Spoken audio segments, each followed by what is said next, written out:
Welcome to A square में आपको स्वागत है।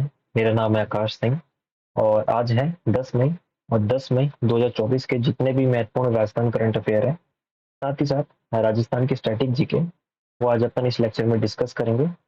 तो लेक्चर को शुरू करते हैं अपने पहले क्वेश्चन के साथ। राजस्थान शिक्षा विभाग ने गर्मियों की छुट्टियों का सदुपयोग करने के लिए कौन सा पोर्टल लॉन्च किया है? तो बात करें, राजस्थान शिक्षा विभाग ने स्वयं पोर्टल लॉन्च किया है, तो अपना ऑप्शन ए करेक्ट हो जाएगा। ठीक है। बात करें स्वयं पोर्टल की, तो स्वयं पोर्टल के अंदर 11वीं प्लस 12वीं जो कक्षा है, उसके लिए 11 विषयों के 11 विषयों के 28 कोर्स पढ़ाए जाएंगे। ठीक है। स्वयं पोर्टल में 11वीं और 12वीं कक्षा के 11 विषयों के 28 कोर्स जो है वो पढ़ाए जाएंगे। ठीक है, इन गर्मियों की छुट्टियों में। बात करते हैं उत्कर्ष किसान पोर्टल की। उत्कर्ष किसान पोर्टल जो है, इसका संबंध किससे है? तो बात करें, जो किसान अपना अनाज जो है या बीज इसके माध्यम से बेच सकेंगे या खरीद सकेंगे। ठीक है। जिस तरीके से अमेजोन या फ्लिपकार्ट से कोई प्रोडक्ट खरीदते हैं, वैसे किसान भी अनाज या बीज इस पोर्टल के माध्यम से खरीद या बेच सकेंगे। साथ ही साथ और क्या है, बात करें कि महिलाएं जो है वो अपने हथकरघा उद्योग हो गए या फिर कोई भी प्रोडक्ट हो गए जो महिलाएं द्वारा बनाए गए हैं, ठीक है, उसे बेच सकेंगे उसे बेच सकेंगे। बात करते हैं ये नेवा ऐप अपन ने कल भी डिस्कस करा था। नेवा की फुल फॉर्म क्या है? राष्ट्रीय ई विधान ऐप, नेशनल ई विधान ऐप। ठीक है। नेवा का संबंध किससे है? तो नेवा जो है अपनी जो विधानसभा है, राजस्थान विधानसभा, उसके डिजिटलीकरण से संबंधित है। उसके डिजिटली डिजिटलीकरण से संबंधित है। नेवा जो है नेशनल ई विधान ऐप, याद रखना है मोस्ट इंपॉर्टेंट, जो नेवा है उसका संबंध राष्ट्रीय ई विधान ऐप, विधानसभा के, अपने राजस्थान विधानसभा के डिजिटलीकरण से संबंधित है। इसके अंदर जो है, जो राजस्थान में जो डिजिटलीकरण हो रहा है विधानसभा का, उसके अंदर केंद्र सरकार का 60% हिस्सेदारी है। राज्यसभा की राज्यसभा ने अपने राज्य की, राजस्थान राज्य की 40% हिस्सेदारी है। राज्य की 40 और केंद्र की 60%। आगे बढ़ते हैं। राजस्थान सरकार द्वारा ई धरती कार्यक्रम प्रारंभ किया गया है, जिसका संबंध है, तो ई धरती कार्यक्रम का संबंध किससे है? तो अपने जो गांव है उसके अंदर गांव का जो राजस्व है, गांव में जो राजस्व है उसके मानचित्रों का डिजिटलीकरण या डिजिटाइजेशन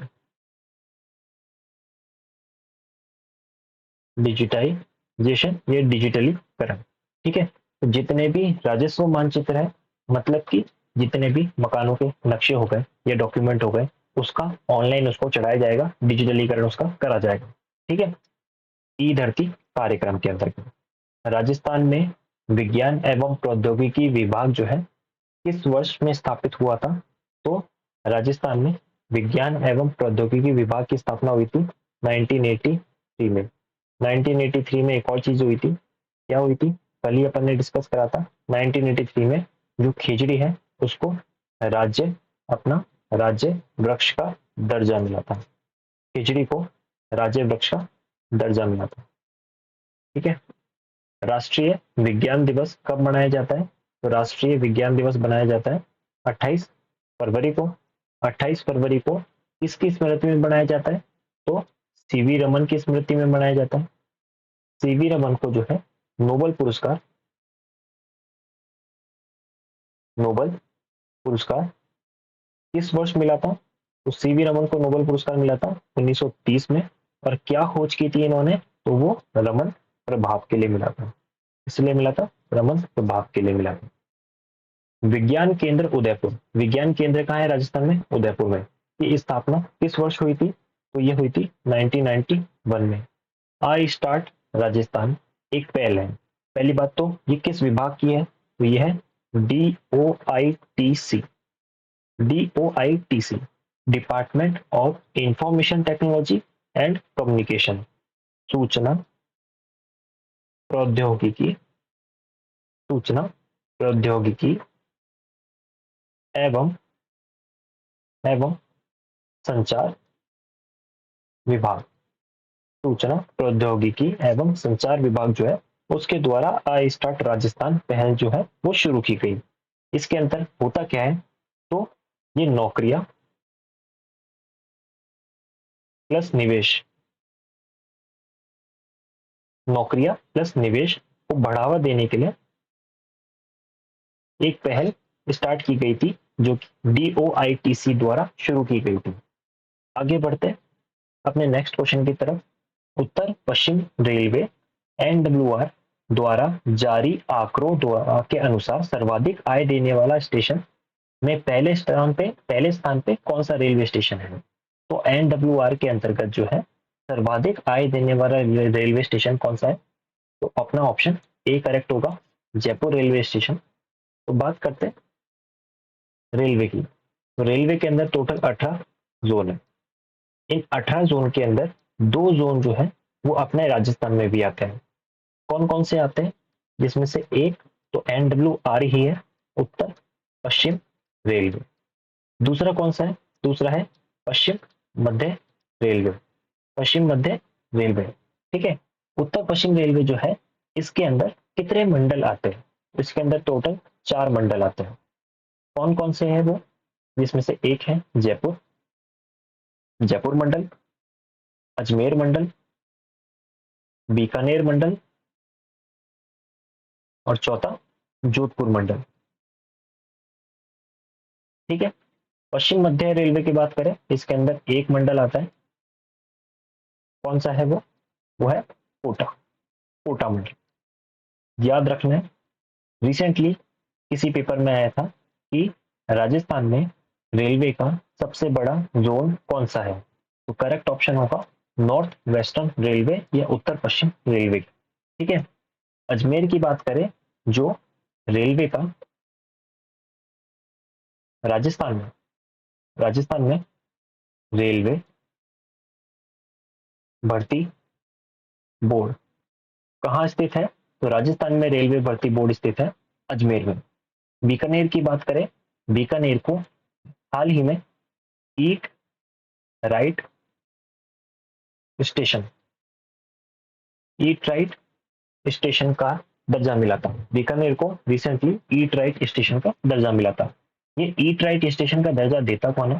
तो ये देता है फसई नामक संस्थान। फसई की फॉर्म क्या है? Food safety standard authority of India. ये जितने भी खाद्य पदार्थ से संबंधित जितने भी सर्टिफिकेट देने होते हैं तो वो फसई द्वारा दिए जाते हैं। अगर आप कोई चिप्स का पैकेट भी खरीदते हो, आप उसके अगर बैक साइड पे देखोगे तो फसई, फसई नाम का एक लोगो लगा रहता है और वहीं पर ही उसका सर्टिफिकेट नंबर या फिर लाइसेंस नंबर उस खाने का वो भी लिखा होता है। ठीक है। आप कोई भी प्रोडक्ट खरीदोगे तो उसमें फसई जरूर लिखा होता है। आगे बढ़ते हैं जोधपुर रेलवे स्टेशन की। तो जोधपुर रेलवे स्टेशन जो है ये भारत का, देश का पहला platinum rated railway station, platinum rated railway station. Jodhpur railway station देश का पहला प्लेटिनम रेटेड रेलवे स्टेशन है। ठीक है। एक और चीज बात करें जोधपुर रेलवे स्टेशन की। जोधपुर जो है, जोधपुर में एक जगह है, क्या नाम है उसका? भगत की कोठी, भगत की कोठी। भगत की कोठी जो है यहाँ पर वंदे भारत, वंदे भारत वर्कशॉप जो है, वर्कशॉप मतलब समझ गए, वंदे भारत जो है यहाँ पे कोचेस इसके ठीक होंगे। ठीक है। इसकी वर्कशॉप है। तो वंदे भारत वर्कशॉप कहाँ पर है? जोधपुर, भगत की कोठी जोधपुर में। ठीक है। आगे बढ़ते हैं। राजस्थान में प्रथम अंतरराष्ट्रीय हवाई अड्डा कौन सा है? राजस्थान का प्रथम अंतरराष्ट्रीय हवाई अड्डा है सांगानेर हवाई अड्डा। सांगानेर, सांगानेर अंतरराष्ट्रीय हवाई अड्डा, जो कहाँ आता है? जयपुर में। जयपुर इंटरनेशनल एयरपोर्ट भी कह सकते हैं इसको, ठीक है ना। उत्तरलाई एयर फोर्स स्टेशन कहाँ स्थित है? ये है अपने बाड़मेर में। उत्तरलाई एयरपोर्ट कहाँ पर है? बाड़मेर में। हाल ही में ये जो सैन्य हवाई अड्डा है ना, इसी को जो है वो सिविल नागरिक हवाई अड्डा जो है वो बनाने की घोषणा की गई थी, ठीक है। महाराणा प्रताप अंतरराष्ट्रीय हवाई अड्डा कहाँ स्थित है? उदयपुर में।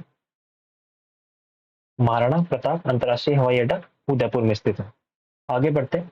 हाल ही में केंद्रीय पर्यटन मंत्रालय द्वारा राजस्थान के किस जगह को cool summer of India campaign के लिए चयनित किया गया? ठीक है, तो बात करें कूल समर ऑफ इंडिया, तो कूल समर ऑफ इंडिया के लिए चयनित किया गया है राजस्थान का माउंट आबू।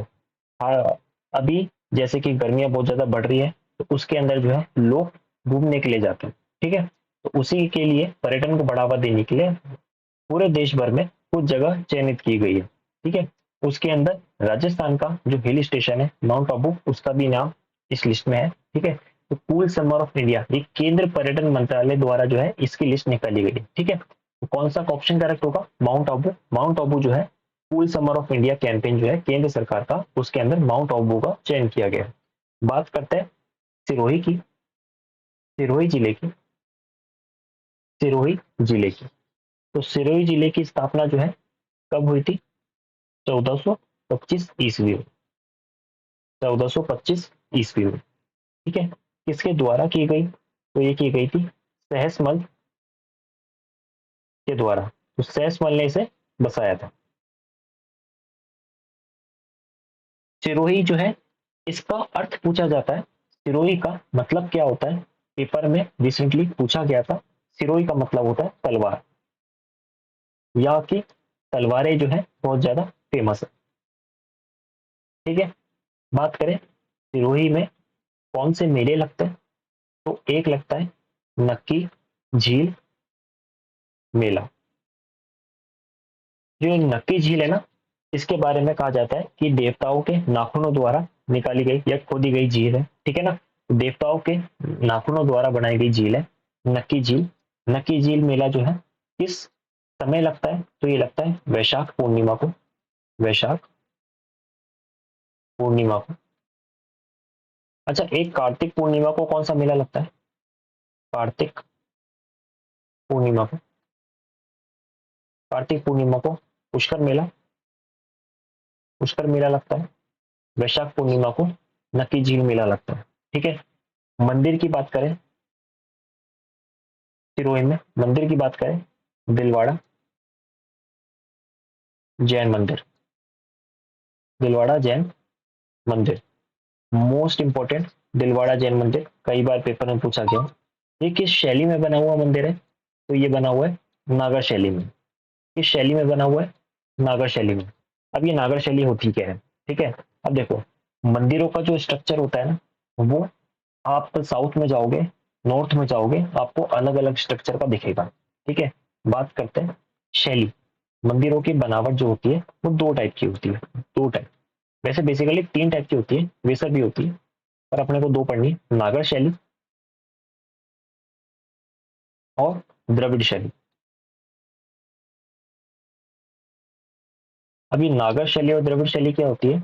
जिस मंदिरों का स्ट्रक्चर जो है वो गुम्बद नुमा स्ट्रक्चर होता है, उसको बोलते हैं नागर शैली। तो ज्यादातर अगर आप किसी शिव मंदिर में जाओगे, अपने उत्तर भारत में किसी मंदिर में जाओगे, तो वो मंदिर कुछ इस तरीके से गुम्बद नुमा स्ट्रक्चर होता है उसका, उसको बोलते हैं नागर शैली। लेकिन वही अगर साउथ में जाते हैं, तो साउथ में तुम लोग को स्ट्रक्चर मंदिरों के कुछ इस टाइप से दिखेंगे, जिसके अंदर एक ब्लॉक के ऊपर एक ब्लॉक के ऊपर एक ब्लॉक रखा जाता है, ठीक है। इसको बोलते हैं द्रविड़ शैली।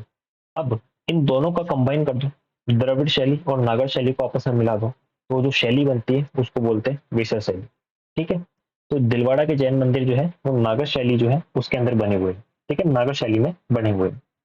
और बात करें यहाँ पे दुर्ग की, तो दुर्ग कौन सा आता है यहाँ पे सिरोही में? अचलगढ़ दुर्ग, मोस्ट इंपॉर्टेंट, अचलगढ़ दुर्ग, अचलगढ़ दुर्ग। अचलगढ़ दुर्ग का अन्य नाम क्या है? अन्य नाम इसको बोलते हैं आर्बुद दुर्ग, आर्बुद दुर्ग इसका अन्य नाम। ये जो दुर्ग है ये कौन सी झील के किनारे है? तो ये है मंदाकिनी झील के किनारे ये दुर्ग है, मंदाकिनी झील, मंदाकिनी झील के किनारे अचलगढ़ दुर्ग स्थित है। और अचलगढ़ दुर्ग कहाँ आता है? ये आता है सिरोही में। ठीक है, और बात करते हैं इस दुर्ग में एक और झील पाई जाती है जिसका नाम है सावन भादो झील, सावन भादो झील। तो सावन भादो झील कहाँ स्थित है? अचलगढ़ दुर्ग में। और अचलगढ़ दुर्ग कहाँ स्थित है? सिरोही में। ठीक है, अच्छा एक और चीज होती है जो अपन ने पढ़ा है, सावन भादो कड़ाइया। ये कहाँ पर है सावन भादो कड़ाइया? सावन भादो कड़ाइया करनी माता देशनोक बीकानेर, देशनोक बीकानेर। सावन भादो कड़ाइया का स्थित है देशनोक बीकानेर में। आगे बढ़ते हैं, पैरा ओलंपिक 2024 पहली बात तो ये होंगे कहाँ पर? ये होंगे पेरिस में। पैरा ओलंपिक 2024 पेरिस में। पैरा ओलंपिक 2024 के लिए राजस्थान के किस खिलाड़ी ने क्वालिफाई ने क्वालिफाई किया है? ठीक है, तो पैरा ओलंपिक 2024 के लिए राजस्थान की अनीता चौधरी जो है इन्होंने क्वालिफाई किया है। बात करें अनीता चौधरी की, अनीता चौधरी जो है इनका संबंध किस खेल से है? तो यह है रोइंग से। रोइंग मतलब नौकायान।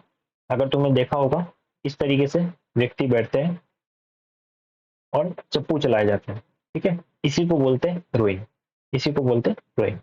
कृष्णा नागर जो है इनका संबंध किससे है? अच्छा, जो अनीता चौधरी है ये पैरा ओलंपिक 2024 में चयन हुआ है।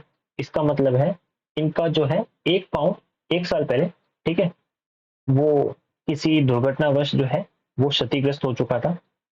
तो इसलिए जो है अब ये रोइंग में पैरा ओलंपिक 2024 में भाग लेंगे। ठीक है, कृष्णा नागर की बात करें तो इनका संबंध है पैरा बैडमिंटन से, पैरा बैडमिंटन से। अवनी लेखरा का संबंध किससे है? तो अवनी लेखरा का संबंध शूटिंग से है। ये भी पैरा खिलाड़ी है अवनी लेखरा। और इनकी कैटेगरी याद रखनी है, मोस्ट इंपॉर्टेंट SH1 इनकी कैटेगरी है। और इनका जिला भी याद रखना है, किस जिले से है? जयपुर से, जयपुर जिले से है कैटेगरी SH1। अब कैटेगरी होती क्या है? तो जब भी किसी को डिसेबिलिटी होती है किसी पर्सन को और वो कोई स्पोर्ट्स खेल रहा होता है, तो हर एक व्यक्ति को सेम तरीके की डिसेबिलिटी तो हो नहीं सकती है। ठीक है, डिसेबिलिटी का कुछ परसेंटेज तो होता होगा, उस परसेंटेज के हिसाब से उनको कुछ कैटेगरी दी जाती है और सेम कैटेगरी वाले लोग जो है वो एक साथ प्ले करते हैं। ठीक है, सरिता मौर्य जो है इनका संबंध किस खेल से है? इनका संबंध है कुश्ती से, इनका संबंध है कुश्ती से। ठीक है, आगे बढ़ते हैं। मंजू बाला किस जिले से है? झुंझुनू जिले से है। मंजू बाला का संबंध हैमर थ्रो से है, मंजू बाला का संबंध हैमर थ्रो से है। अच्छा, कृष्णा पूनिया का, कृष्णा पूनिया का संबंध किस खेल से है? तो वो है डिस्कस थ्रो से, डिस्कस थ्रो से। ठीक है, अजय सिंह शेखावत वेट लिफ्टिंग। भावना जाट पैदल चाल, इसको रेस वॉक भी कहते हैं। विवान कपूर निशानेबाजी से है। शगुन चौधरी, इस पे स्टार लगा लेना, पेपर में 2-3 बार पूछ लिया गया। शगुन चौधरी निशानेबाजी। करनी सिंह निशानेबाजी। अच्छा, करनी सिंह स्टेडियम कहाँ पर है? करनी सिंह स्टेडियम बीकानेर में ही है। ठीक है, करनी सिंह स्टेडियम बीकानेर में। अपूर्वी चंदेला मैंने कल ही बताया था कि पूर्व में शूटिंग करना निशानेबाजी, पूर्व में शूटिंग करना निशानेबाजी, शूटिंग। ठीक है, कृष्णा पूनिया डिस्कस थ्रो आ गया, कृष्णा पूनिया डिस्कस थ्रो चूरू जिले से है। देवेंद्र झाझड़िया, स्टार स्टार लगा लो, देवेंद्र झाझड़िया। जिला भी याद रखना है, चूरू जिला, जिला भी पूछते हैं। पैरा जेवलिन थ्रो है ये, ठीक है ना, पैरा जेवलिन खिलाड़ी है। ठीक है, जेवलिन थ्रो उनका गेम है। देवेंद्र झाझड़िया की कैटेगरी भी याद रखनी है, कैटेगरी कौन सी है? F46 है। तो 3-4 चीजें याद रखनी है देवेंद्र झाझड़िया से संबंधित। Devendra Jhajharia Churu F-46 category para javelin throw, इन्होंने जो है रियो ओलंपिक 2016 2002 में भी पार्ट ले रखा है। ठीक है, वहां पे भी जो है गोल्ड जीत रखा है। राजस्थान की पहली महिला बॉडी बिल्डर कौन है? प्रिया मेघवाल। राजस्थान की प्रथम महिला बॉडी बिल्डर प्रिया मेघवाल। थाईलैंड के अंदर कंपटीशन हुआ था बॉडी बिल्डिंग, वहां पे ये जीती थी गोल्ड मेडलिस्ट प्रिया मेघवाल। सलीम दुरानी का संबंध किससे है? पैरा क्रिकेट से। पैरा क्रिकेट पैरा क्रिकेट जो है सलीम दुरानी का संबंध पैरा क्रिकेटर। ठीक है, आगे बढ़ते हैं। हाल ही में किस राज्य सरकार द्वारा इंटीग्रेटेड हेल्थ मैनेजमेंट सिस्टम 2.0 लागू किया जाएगा? हाल ही में किस सरकार द्वारा इंटीग्रेटेड हेल्थ मैनेजमेंट सिस्टम 2.0 लागू किया जाएगा? तो ये ऑप्शन ए राजस्थान सरकार द्वारा जो है लागू किया जाएगा। बात करते हैं इंटीग्रेटेड हेल्थ मैनेजमेंट सिस्टम 2.0 है क्या। ठीक है, तो इसके अंतर्गत जो भी जो भी मरीज डॉक्टर के पास आता है उसका जितना भी डेटा होगा वो ऑनलाइन स्टोर कर लिया जाएगा। दवाई संबंधित डेटा भी ऑनलाइन स्टोर कर लिया जाएगा। इससे होगा क्या, डॉक्टर को बहुत ज्यादा इजी हो जाएगा उस मरीज की हिस्ट्री पढ़ना। ठीक है, तो 2-3 पॉइंट याद रखना है इसके अंदर सबसे पहले तो हेल्थ रिकॉर्ड जो है आपका रखा जाएगा। हेल्थ रिकॉर्ड, ठीक है, हेल्थ रिकॉर्ड आपका रखा जाएगा। दूसरा और क्या काम होगा इसके अंदर, इसमें एक डिजी हेल्थ लॉकर, डिजी हेल्थ लॉकर जो है वो इसमें आएगा। अब ये डिजी हेल्थ लॉकर है क्या? अगर कोई डिजी लॉकर पहले से चलाता हो तो उसको पता होगा। डिजी लॉकर एक तरीके से आपके जितने भी डॉक्यूमेंट्स है वो सारे ऑनलाइन स्टोर कर सकते हैं। डिजी लॉकर एक एप्लीकेशन है जिसमें आपके जितने भी डॉक्यूमेंट है वो सारे ऑनलाइन स्टोर हो जाते हैं। ठीक है, वैसे ही डिजी हेल्थ लॉकर हो जाएगा, इसके अंदर आपका जितना भी हेल्थ संबंधित डेटा है वो स्टोर हो जाएगा। ठीक है, और बात करें यहाँ पे एक यूनिफाइड डिजिटल सर्वे होगा, डिजिटल सर्वे किया जाएगा। और साथ में मोस्टली जो ऑनलाइन सेवाएं है ना ये प्रदान करेगा बेसिकली। ठीक है, ऑनलाइन सेवाएं प्रदान करेगा तो हेल्थ संबंधित जितना भी काम है वो ऑनलाइन हो जाएगा। ठीक है, डॉक्टरों को काफी इजी हो जाएगा और मरीजों को भी काफी ज्यादा इजी हो जाएगा। क्यों? क्योंकि इसके अंतर्गत अगर चीजें इजी हो जाएगी, ऑनलाइन हो जाएगी तो लंबी लंबी जो कतारें लगती है हॉस्पिटल में वो कम हो जाएगी। ठीक है, आगे बढ़ते हैं। डीएमआरसी जोधपुर का पूर्ण रूप क्या है? अच्छा, डीएमआरसी की फुल फॉर्म क्या है? DMRC desert medicine research centre, desert medicine research centre. DMRC की full form desert medicine research centre. विख्यात महिला समाज सुधारक छगनबेन राजस्थान के किस क्षेत्र से संबंधित है? तो छगनबेन राजस्थान के किस जिले से है? उससे पहले एक और चीज याद रखनी है, ये राजस्थान की प्रथम महिला सरपंच, राजस्थान की प्रथम महिला सरपंच कौन है? छगनबेन। ठीक है, अब बात करें कि इनका संबंध किस जिले से है तो वो है जोधपुर जिला, जोधपुर जिले से इनका संबंध है। राजस्थान में स्पीड पोस्ट सेवा जो है वो किस वर्ष शुरू की गई? जो स्पीड डाक आती है, स्पीड पोस्ट आती है, वो सेवा राजस्थान में कब शुरू की गई? 1986 में, 1986 में। अच्छा, बात करें जो ये डेजर्ट मेडिसिन रिसर्च सेंटर है इसकी स्थापना कब की गई? 1984 में। ठीक है, रामसागर वन्यजीव अभ्यारण्य कहाँ स्थित है? रामसागर वन्यजीव अभ्यारण्य स्थित है धौलपुर में, धौलपुर में रामसागर वन्यजीव अभ्यारण्य स्थित है धौलपुर में। अरावली शिखर में से सबसे नीचा शिखर जो है वो कौन सा है? अरावली के अंतर्गत जो है सबसे नीचा शिखर कौन सा है? तो वो है तारागढ़। अरावली का सबसे निचला शिखर कौन सा है? वो है तारागढ़। सबसे ऊंचा कौन सा है? सबसे ऊंचा है गुरु शिखर, गुरु शिखर। गुरु शिखर की ऊंचाई कितनी है? तो गुरु शिखर की ऊंचाई है 1722 मीटर। लेकिन पेपर में आया था अरावली का जो है दूसरा सबसे ऊंचा शिखर कौन सा है? अरावली का दूसरा सबसे ऊंचा शिखर है शेरगढ़। अरावली का दूसरा सबसे ऊंचा शिखर शेरगढ़। इसकी ऊंचाई कितनी है? 1592। 1592 मीटर इसकी ऊंचाई। ठीक है। I hope you like the session. धन्यवाद।